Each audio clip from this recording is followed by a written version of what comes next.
E esses dias eu tenho tido muitas experiências chocantes com uma realidade ambígua ou paradoxal do caráter de Deus. É de que Deus, ele é bom e ao mesmo tempo ele é severo. E que uma coisa não anula a outra. De que Deus é bom, mas ele também, porque ele é bom, ele é disciplinador. De que Deus é bom, ele é um Deus de milagres, ele é um Deus de promessa, ele é um caminho na escuridão, mas às vezes ele deixa tudo escuro. Então, quando nós começamos a nos deparar com essas ambiguidades ou coisas paradoxais dos atributos de Deus, vem uma coisa que se chama crise de fé. E todo mundo precisa de uma crise. Todo grande homem de Deus teve essa crise. E se você não teve ainda uma crise, é porque você é uma pessoa superficial. Porque a crise serve para te levar a lugares mais profundos. A gente poderia dar o nome de crise, outros nomes, né? Nós poderíamos chamar deserto, sequidão, ausência da presença de Deus. Muitas formas de se falar disso. O livro de Jó, eu estava olhando aqui, Jó 23. Jó, ele foi um dos caras que mais experimentou isso. Ele viu tanto a bondade de Deus, como ele também viu a ausência da presença de Deus, mas na verdade não é que Deus estava ausente, é que ele não estava vendo o outro lado da moeda de Deus. E quais eram os fins que Deus, os meios, na verdade, para produzir um fim na vida de Jó. E ele fala sobre uma experiência que eu tenho vivido, e eu não sei quantos aqui podem se identificar, mas Jó 23, no versículo 8, diz assim: se eu me adianto, ali não está. Se eu torno para trás, não o percebo. Se você opera à esquerda, não o vejo. Se você encobre à direita, não o diviso. Porém, ele sabe o meu caminho.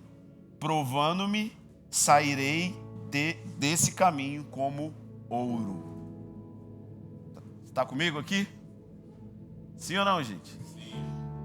Se eu olho para a direita, eu não te vejo, Deus. Se eu olho para a esquerda, eu não te vejo. Eu olho para trás, não te vejo. Se eu olho para frente, eu não estou percebendo que você está comigo. Mas no final disso, eu vou sair mais puro que o ouro. E isso é a bondade de Deus. É a obra estranha de Deus, como diziam os teólogos reformados. E essa semana foi uma semana de experimentar a obra estranha de Deus, né? Sepultando meu pai, passando por uma semana muito sem ver Deus, sem ouvir Deus, sem perceber Ele de um lado, do outro, lidando com questões do meu próprio coração, porque esses momentos são os momentos onde a gente vai achar a profundidade do nosso coração e no que ele está se apoiando e em como ele está lidando com as crises de Deus na nossa vida. Dizer que Deus é bom é fácil, até que você seja esmagado. Ninguém pode dizer que Deus é bom enquanto não sofrer a pressão do esmagamento da sua mão. Não há nenhum homem na terra que pode declarar a verdade do salmista: provai e vede que o Senhor é bom, se ele primeiro não passar pela presença da ausência dele.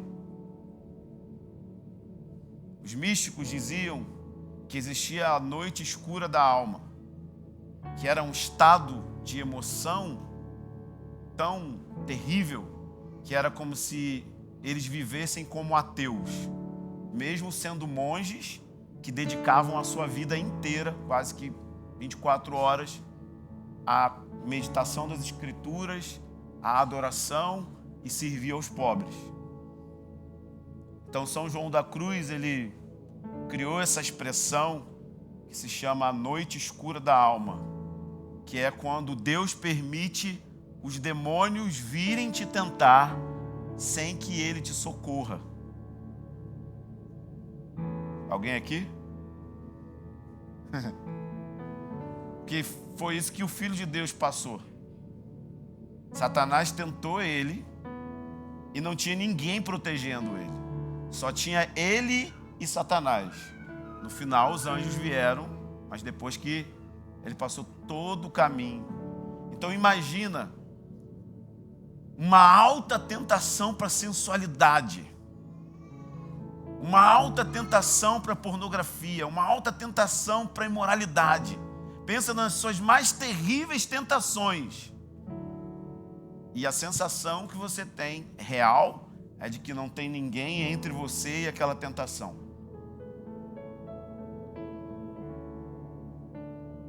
Quem está aqui ainda? Oi, gente, vocês estão aí? Quando você grita isso, existe uma diferença nesse grito entre um suicida, uma pessoa que quer morrer e uma pessoa que morre de fato. Uma pessoa que morre de fato, não necessariamente ela morre fisicamente. Ela simplesmente virou um parasita por causa do seu estado emocional. E existe a pessoa que quer morrer. Ela quer morrer, mas ela não tem coragem suficiente para ir até o final daquilo ali. Falta a ela energia para ir ao fim da vida. Falta energia. E na verdade isso acontece porque a pessoa que se encontra nessa crise, ela percebe que o passado dela assola a vida dela, o presente dela não tem nada de bom acontecendo, logo ela perde toda a sua perspectiva de futuro. Ela não tem ambições, ela não tem sentido de vida. Ela não consegue perceber assim, por que eu vivo? Por que eu tenho que acordar amanhã? Porque, cara, é tão louco assim. Para que eu tenho que tomar banho? E eu comecei a perceber isso porque eu estava indo buscar o meu filho na escola de pijama. Literalmente, assim, com a camisetinha e um calção. E eu acho que eu fiquei fazendo isso muitos dias. Aí a Maíra falou, meu amor, você está indo de pijama na escola. Eu simplesmente levava o meu corpo até lá, de pijama. Barba, cabelo ruim, tudo ruim. Porque você não tem uma perspectiva do amanhã. Você só consegue olhar para o agora. E achar a bondade de Deus nesse negócio é o segredo para o fim dos tempos. Não ficar ofendido ou pensar que Deus mudou o seu atributo, ou que Ele te abandonou, ou que Ele te deixou passar por todo esse sofrimento sem algum propósito, vai ser a grande pedra de tropeço dessa geração. Porque, sabe por quê? Porque nós somos uma geração extremamente mimada. Mimada. Nós fomos mimados. Quando nós não fomos mimados em casa pelos pais, nós somos mimados pela sociedade, pela tecnologia, pelas universidades, pelas ideologias. Tudo coopera para a gente ter uma geração mimada, fraca, uma geração que não suporta a pressão. Por isso que, na minha teoria hoje, eu nunca mais vou ordenar um pastor com menos de 30 anos. Porque até os 30 anos ele está vivendo na rebarba dos traumas dele, que ele já deveria ter se livrado, porque ele já deveria ser um homem pronto. Mas não é, ele ainda está lidando com rejeição, ele ainda está lidando com os abusos que ele sofreu, ele ainda está lidando com a sua imaturidade masculina de hombridade. Só que agora ele está de frente de 200, 100 pessoas e ele precisa ser a pessoa que traz a direção, que disciplina, que supervisiona, que precisa dar as respostas, quando na verdade nem ele tem as respostas para a vida dele. Ele está em crise profunda de identidade. Porque a gente também é uma geração precoce, que define as pessoas pelo talento, pelas habilidades naturais e espirituais. Nós olhamos uma criança profetizando, nós olhamos um adolescente profetizando, nós olhamos a geração de pregadores mirins que se levantou no Brasil, isso é algo muito recente, porque isso é uma prova de que a igreja, ela olha as pessoas através da lente dos seus dons, das suas capacidades de serviço, de ministério, de plataforma. Mas a vida cristã é muito, muito mais profunda do que isso. Ela é muito mais profunda do que está acontecendo aqui. E a gente vai precisar, de verdade, de um batismo de vulnerabilidade, que começa na liderança e que se espalha por toda a congregação, porque a igreja precisa virar, de fato, uma comunidade terapêutica. Mas não uma comunidade terapêutica baseada apenas em psicologia, e ela é muito importante, mas uma comunidade terapêutica baseada numa espiritualidade profunda. Por isso, às vezes, me irrita um pouco o som alto. Pode ser um pouquinho de idade que está chegando, mas eu fico tentando perceber onde Deus está no meio do barulho, onde Deus está no meio da empolgação, dos gritos e dos cânticos. E eu amo música, eu amo som bom, eu curto música alta, de verdade, quem me conhece sabe. Mas às vezes eu tenho tido essas crises assim, de tentar perceber se as pessoas estão realmente conectadas com aquilo que elas estão cantando.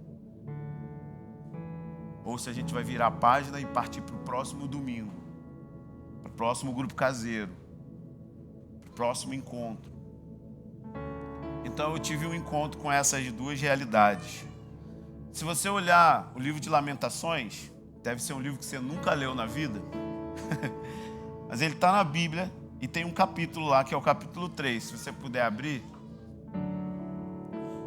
eu queria te dar uma força, assim, ler o livro de Lamentações. Eu sempre digo que Jeremias é o intercessor das respostas não respondidas. Ele é um intercessor que foi convidado por Deus para sentir a dor de Deus. Tipo assim, cara, anda comigo e sente o que eu sinto, por isso você vai ser um homem de lágrimas. Eu não vou responder suas orações, não agora, mas só daqui a 70 anos eu vou responder elas, e nem vai ser através de você, vai ser através de Daniel. Por enquanto você vai passar esse tempo todo só olhando a desgraça. Que legal, né, esse chamado? Um chamado para olhar a desgraça sem resolução. Então o livro de Jeremias, que é o livro de Lamentações de Jeremias, diz assim, vamos ler. Eu sou o homem que viu a aflição causada pela vara do seu furor. Não é o diabo, não é Satanás. É a vara do furor de Deus. Ele me guiou e me fez andar em trevas. Deus guiou Jeremias a andar em trevas e não na luz. Ele mesmo me atacou repetidamente com a mão o dia todo. Imagina, apanhar de Deus o dia inteiro. Fez envelhecer o meu corpo e a minha pele. Esmagou os meus ossos. Você vai ver essa... Ele. Tá vendo? Ele. Vai vir todo versículo. Ele. Ele me cercou e me cobriu de amargura e aflição. Maravilha! Eu pensei que Deus fazia cura interior. Mas Ele é que está causando a ferida interior. Gente, eu não estou entendendo. E aqui os pregadores da hipergraça morrem comigo. Fez-me habitar em lugares tenebrosos. Meu Deus! Como os que estão mortos há muito tempo. Cercou-me como um muro, de modo que não posso sair. Prendeu-me com correntes. Mesmo quando grito e clamo por socorro, Ele ignora minha oração. Fechou os meus caminhos com pedras lavradas, fez tortuosas minhas veredas. Ele foi como um urso e espreita que como um leão que me estraçalha. Desviou os meus caminhos e me despedaçou e me abandonou. Armou o seu arco e fez-me de alvo da sua flecha. Fez penetrar nos meus rins as flechas da sua aljava. Transformou-me em alvo de zombaria para todo o meu povo e para as suas canções o dia todo. Encheu-me de amarguras e fartou-me de absinto. Quebrou os meus dentes com pedrinhas e cobriu-me de cinza. Afastou a paz de mim. Esqueci-me do que é ser feliz. Digo, a minha força já se esgotou, como também a minha esperança no Senhor. Meu Deus, lembra-te da minha aflição e amargura e do fel. Eu ainda tenho lembrança deles e fico abatido. Mas quero lembrar do que pode me trazer esperança. Como? Vocês estão lendo esses versículos? Como que o profeta consegue ter memória de alguma coisa que traz esperança? Porque o texto está dizendo o seguinte: Jeremias, tudo isso que você está passando aqui, eu estou passando também. Eu estou sendo flechado, eu estou sendo amargurado, eu estou entristecendo. Uma pessoa me perguntou assim: Deus sente coisas? Ela me perguntou no meio de uma aula sobre as emoções. Eu falei: nossa, ele é totalmente sentimento. Então ele está sentindo a dor que Deus está sentindo, e ele está sentindo o abandono que Deus sentiu, porque Israel fez duas coisas terríveis: deixou o Senhor, abandonou a Deus e construiu uma cisterna rachada que não retém água. Eles abandonaram o Senhor, e o Senhor está olhando o povo abandonando ele, está convidando Jeremias para sentir a mesma parada, entende? E ele está sofrendo a dor que Deus está sofrendo. Por quê? Porque Deus quer fazer algo profundo dentro dele. E não tem como a gente administrar unção, não tem como a gente administrar avivamento, não tem como a gente administrar a glória que está por vir, se você não se permitir ser esmagado.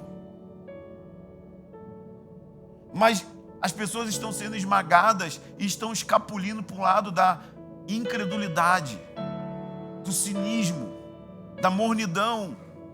E elas não estão conseguindo desfrutar da bondade de Deus no meio disso tudo. Elas não conseguem nem mais crer na bondade de Deus, porque elas estão centradas na sua própria dor. Eu estou falando de algo que acontece comigo, que acontece com muita gente. E ela se torna a única pessoa sofrível do universo, a tadinha. Onde todo mundo tem que visitar ela, onde todo mundo tem que ir lá acolher ela, onde todo mundo tem que ir lá e dar um abraço nela, onde todo mundo tem que ir lá e acariciar ela. Ei, alguém olhe para mim, eu estou sofrendo. Sério?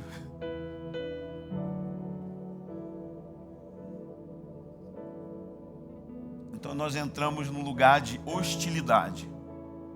A hostilidade contra Deus e a hostilidade contra a vida em comunidade. Porque nós estamos centrados na nossa própria dor. E aí, no meio de todo esse caos, é incrível. Jeremias fala: eu quero lembrar do que me dá esperança. Ele fala assim: a bondade do Senhor é a razão de não sermos consumidos. Mas calma, Jeremias, você já está consumido. Mas ele está dizendo que a bondade do Senhor é a razão de não sermos consumidos e que todas as misericórdias de Deus não têm fim. Me lembrei muito da música do Clebão aqui. As misericórdias do Senhor são a causa de não ser consumidos. Tinha que tocar essa hoje, hein? Já não tem fim, é novo cada manhã.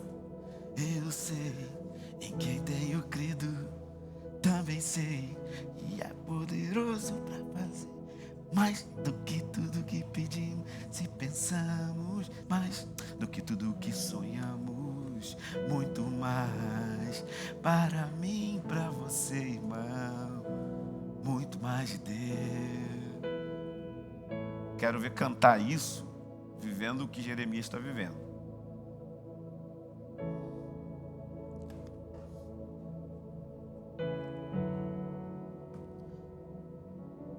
Bom é o Senhor para os que nele esperam. Verso 25.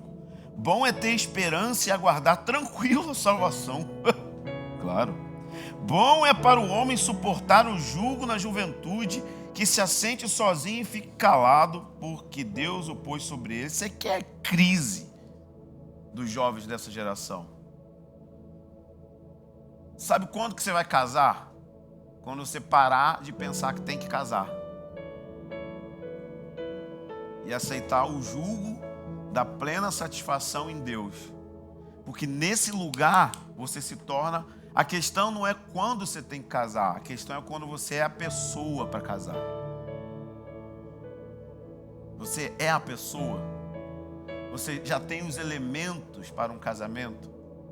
Você já tem os elementos para suportar todo o sofrimento que você vai passar com um temperamento contrário do seu marido.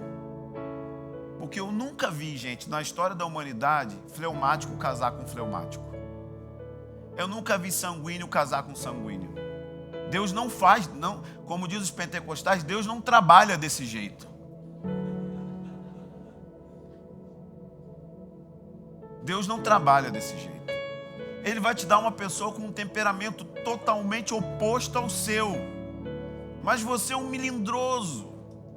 Você é um fraco, uma fraca emocionalmente. Então você não vai saber lidar com a pressão.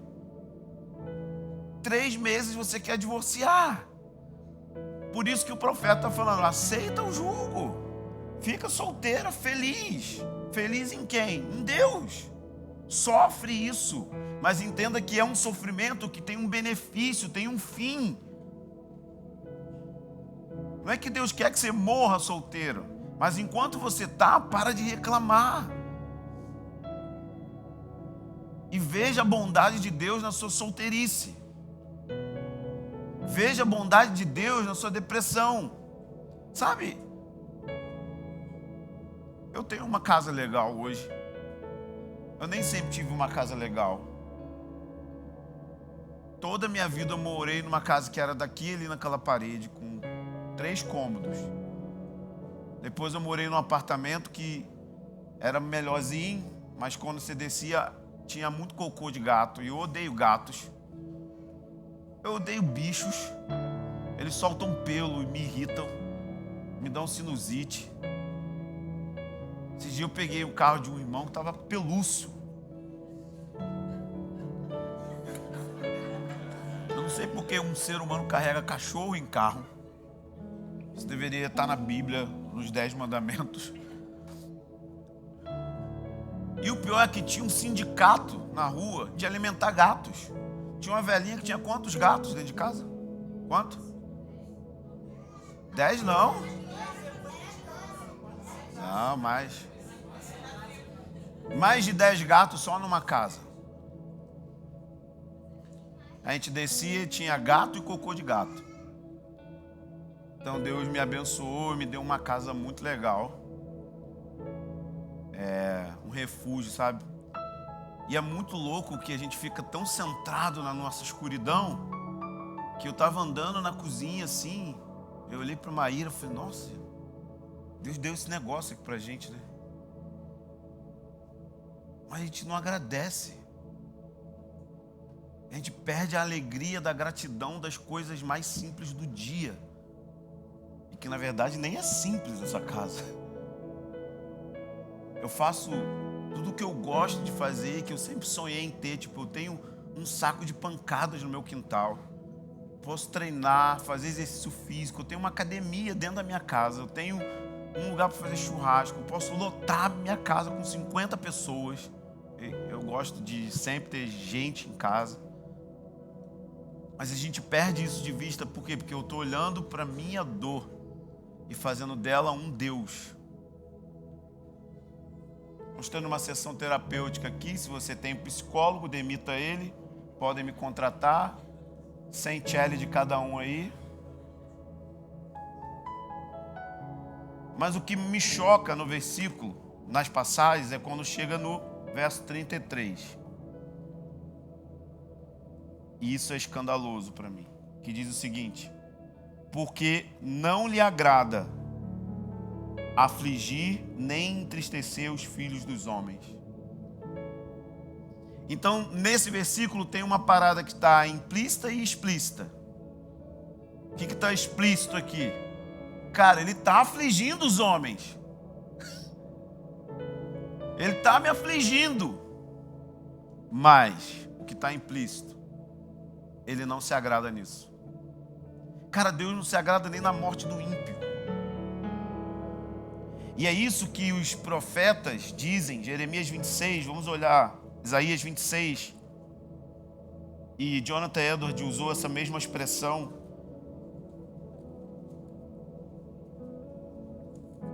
Isaías 26.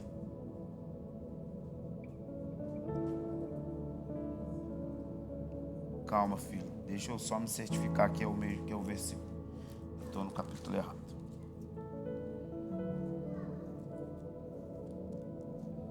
Achei. Na verdade é Isaías 28, 21. O Senhor se levantará como no monte Perazim e mostrará a sua ira como no vale de Gibeão, para realizar a sua obra, a sua estranha obra, para executar o seu feito. Oséias 6 também, no versículo 1 diz assim: vinde, voltemos ao Senhor, porque Ele fez a ferida e Ele mesmo vai curar. Então os teólogos chamam isso de obra estranha de Deus. Por que é estranho? Que é estranho, gente.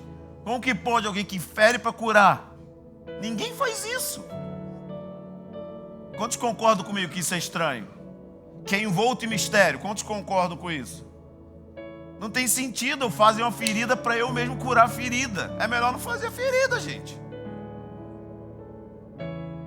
E ele está falando que esse negócio de Deus ficar irado é a obra estranha dele. Por que é a obra estranha dele? Porque ele não fica feliz em ver o seu sofrimento. Ele chora junto com você, ele sente dor junto com você, ele está exatamente do teu lado, ainda que a noite escura da alma diga para você que você está sozinho com os demônios. Ele está do seu lado, permitindo com que você seja provado na dor da ausência da presença de Deus, porque quando você sair do outro lado desse negócio, Ele vai apontar para você e vai falar: viu, meu filho?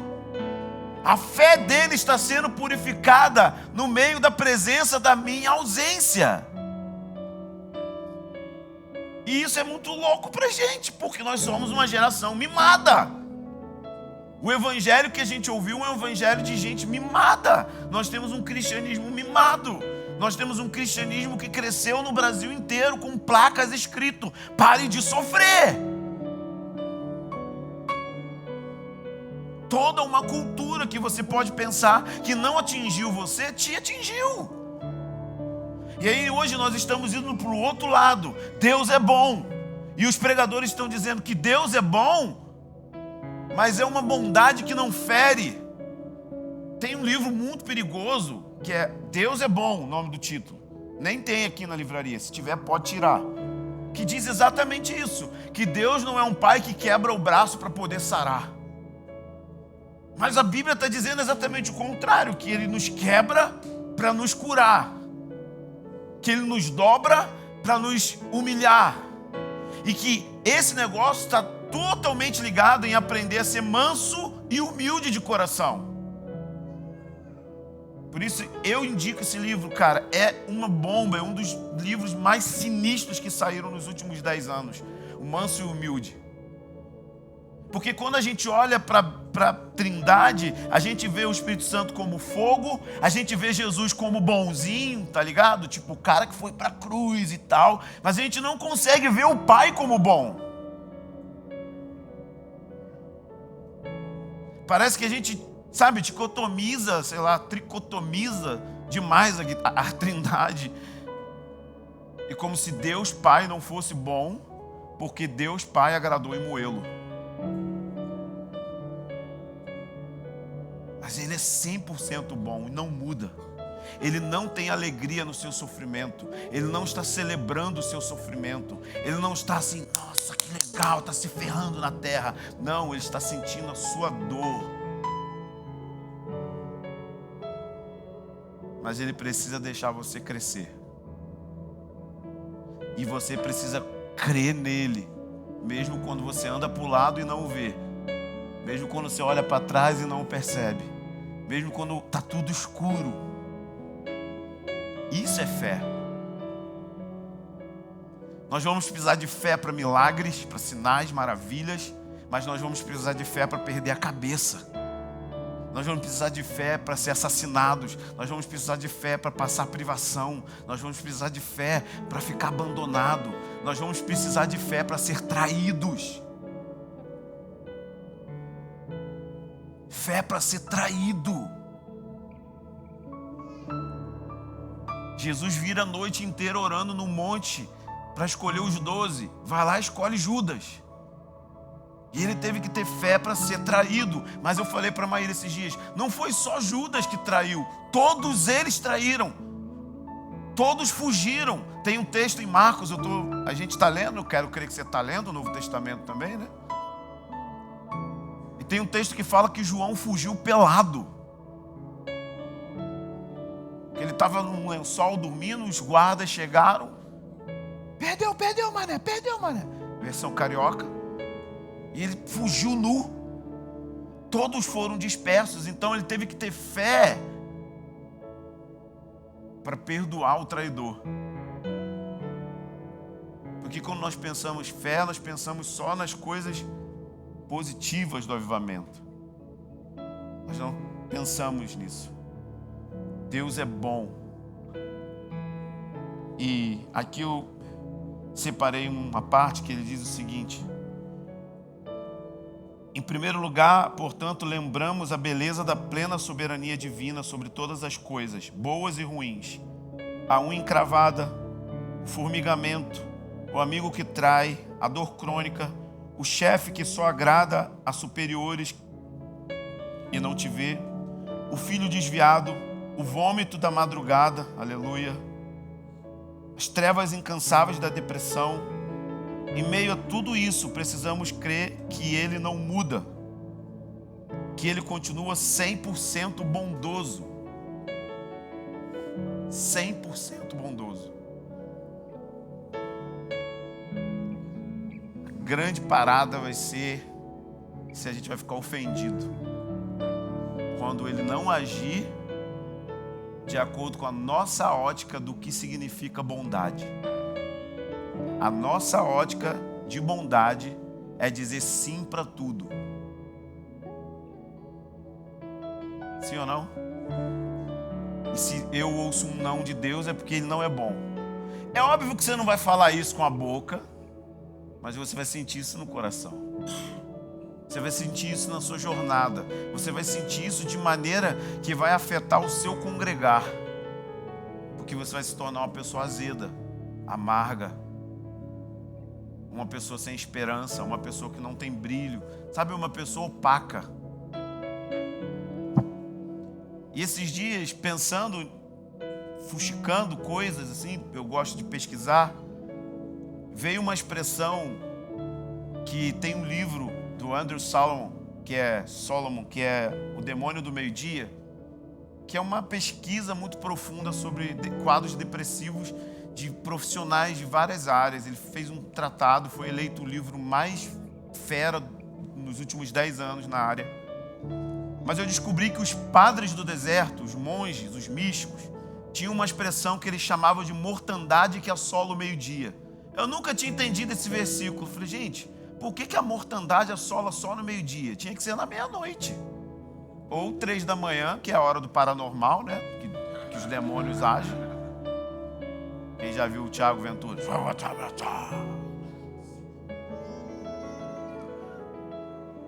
E aí eles descrevem isso baseado no Salmo 91, porque é uma espécie de metáfora, porque meio-dia é o horário que o sol está mais brilhante, né? Visível, está no centro.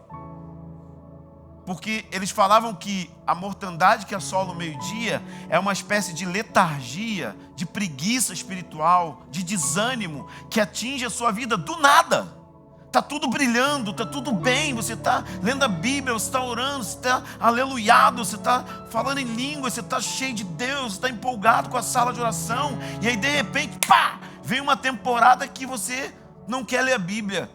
Você não sente vontade de Deus, você não sente vontade de nada, sabe? Ele usa essa expressão, ele diz assim, ó, para os padres do deserto, o demônio do meio-dia era um sentimento de axidia, era a expressão que eles usavam, que significa desânimo, tédio, desengano e desgosto pelas coisas espirituais, uma espécie de abatimento, de cansaço, que provoca em nós inconstância e aversão a tudo aquilo que é espiritual e nos torna murmuradores. Era algo que pegava eles assim, pum, do nada. Quantos já passaram por isso? Só eu? E como que a gente faz para sair desse negócio? Fazendo força? Não. Disciplina? Mais disciplina? Não, disciplina esses caras te ensinam. Pode ler os Padres do Deserto. Sabe como que se vence isso? Entrando no descanso. Quanto mais força você fizer, mais condenação você vai sentir, porque você está no deserto. Você entrou no inverno. Você entrou numa fase de poda. E você precisa aceitar a poda do Senhor. Porque se você não aceita a poda do Senhor, você não pode dar novos frutos. Então o que você tem que fazer? Ai, Deus, ajuda eles a entenderem isso. Você tem que aprender a tomar pílulas de Jesus, ao invés de comer uma picanha. Deixa eu tornar isso prático. O que eu aprendi? Que eu não preciso fazer força para ficar horas orando. Eu leio 2 páginas da Bíblia e olho para a bondade dele. Eu faço orações de 10 a 15 segundos. E eu deixo que ele me conduza para um lugar aonde eu vou encontrar o meu oásis no deserto. Eu me rendo à obra da justificação pela fé. E eu não acredito que as minhas disciplinas espirituais me fazem merecedores da bondade de Deus. Quantos estão entendendo isso? Porque sutilmente nós transformamos oração, leitura bíblica, jejum em obras. Tanto é que quando você não faz, você fica mal. Mas não é mal porque você está sentindo falta de Jesus. É mal porque você está se sentindo condenado. E isso precisa acabar. Mas não acaba rápido. Acaba com pequenas pílulas de Jesus, sabe? Jesus, você é meu irmão. Você é meu irmão mais velho. Você é meu Big Brother. Você me vê sempre. Estou andando aqui e eu estou ouvindo o som suave da sua voz agora. Jesus, eu estou aqui, sou um homem fraco e nessa manhã eu preciso estar diante de 100 pessoas para poder pregar a palavra de Deus. Mas eu só tenho feito isso, Jesus, comido um pouquinho de pão do céu. Eu não tenho sido um grande herói da oração. Eu não tenho sido um grande homem das revelações profundas, da escatologia, das profundezas do poder de Deus. Não, eu só falo para ele, eu sou um homem quebrado. E só você pode me curar. Eu desisti de lutar com você. E eu vou deixar você me quebrar. Totalmente, Jesus. E mesmo assim, enquanto você me esmaga, eu vou continuar comendo pedaços da sua presença. Pouco a pouco. Até que a gente entre numa nova estação. Não faça força. Se renda. Se renda no seu limite. Ele não está cobrando nada de você. Quantos já experimentaram tirar um cochilo com Jesus? Maravilhoso. Às vezes eu estou tão cansado que não consigo orar, então eu durmo.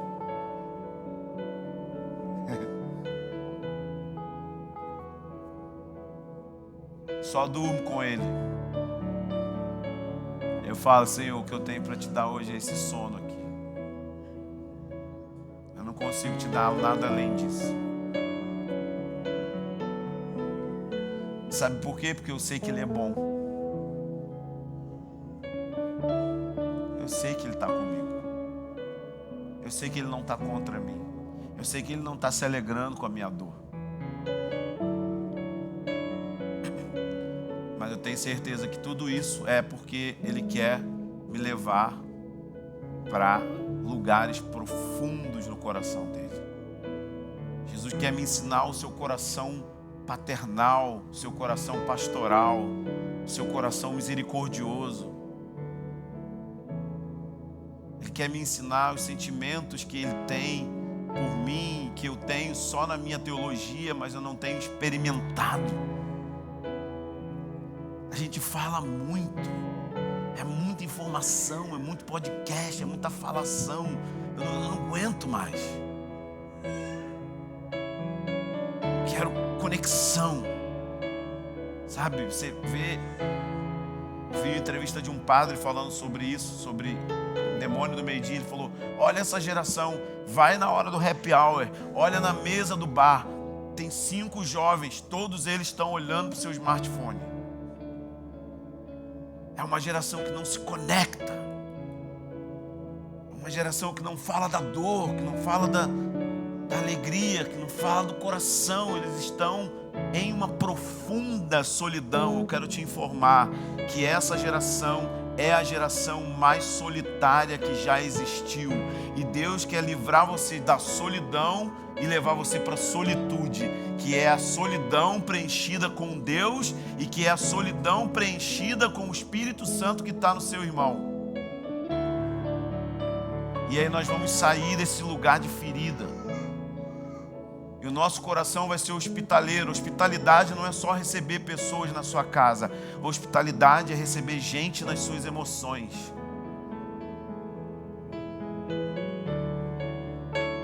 E aí sim nós vamos ser uma comunidade profunda, que podem soprar os ventos, vir as grandes tempestades,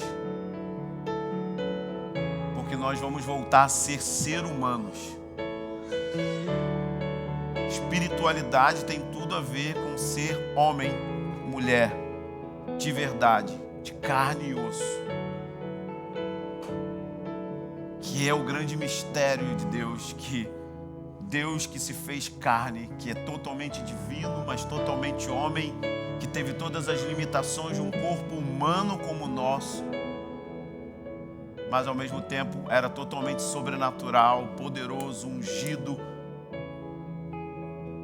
mas que ao mesmo tempo entrou em um nível de depressão tão forte que suou sangue nas suas orações.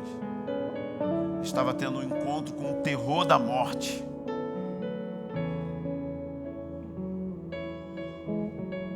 E é isso que Jesus quer nos ensinar nessa manhã. Amém?